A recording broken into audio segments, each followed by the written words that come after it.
All right, so Tuesday's practice, back to Saturday scrimmage, another really good defensive scrimmage.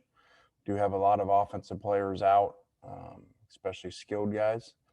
So that's been challenging, but so we're back to work today, and then another scrimmage Saturday, and then the spring game, which we're excited about for that weekend of, baseball going on, a lot of energy around. So will be good for finally things to be opened up. John Sokoloff, start us off. How's it going, Lane? I just wanted to see if there was an update on Luke Altmaier's progression, what you've kind of seen from him this spring. I think Luke's done a good job. He's suffered a little bit from our lack of numbers out there. So our second field hasn't been able to perform all the drills.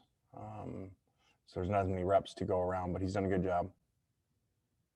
What do you kind of look for in a guy that young that comes into spring ball that's got a lot of talent? What do you kind of look for a guy like that? It's kind of different for each player on that scale. Well, this is a while back. It was only quarterbacks basically. Now it's over half your class. So it's just kind of become, the norm.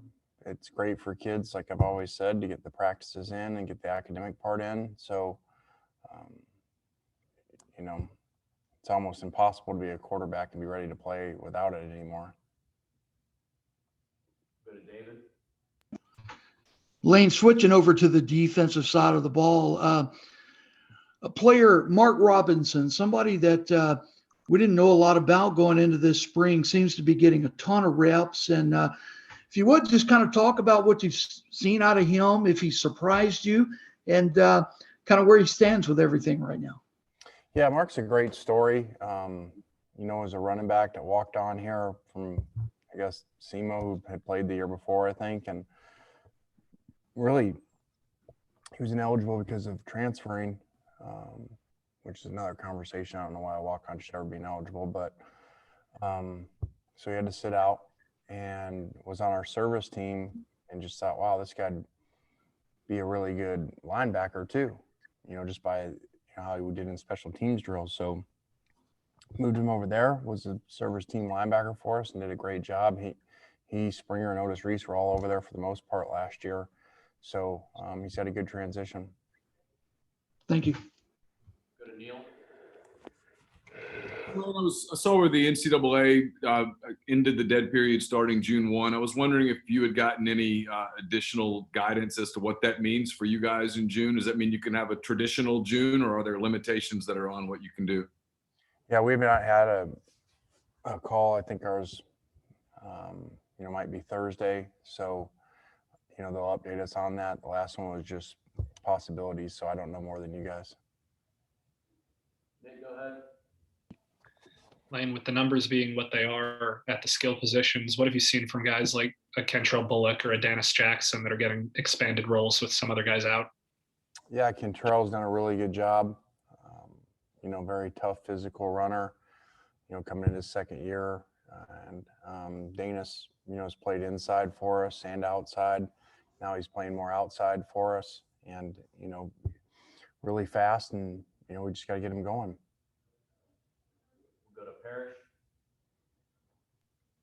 Lane, it looked like you guys didn't really have a lot of push from the defensive line interior last year.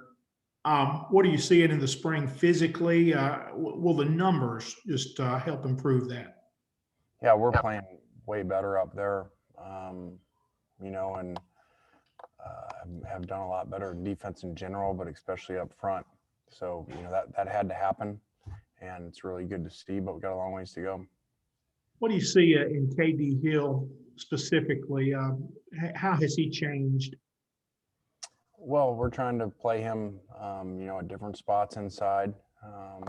Really can play zero and can play shade. So, again, having no spring last year defensively, I think I've said it a million times. I think everybody for the most part around the country really struggled that had first-year staffs, and kids just hadn't been coached, with the new staff. Back to David.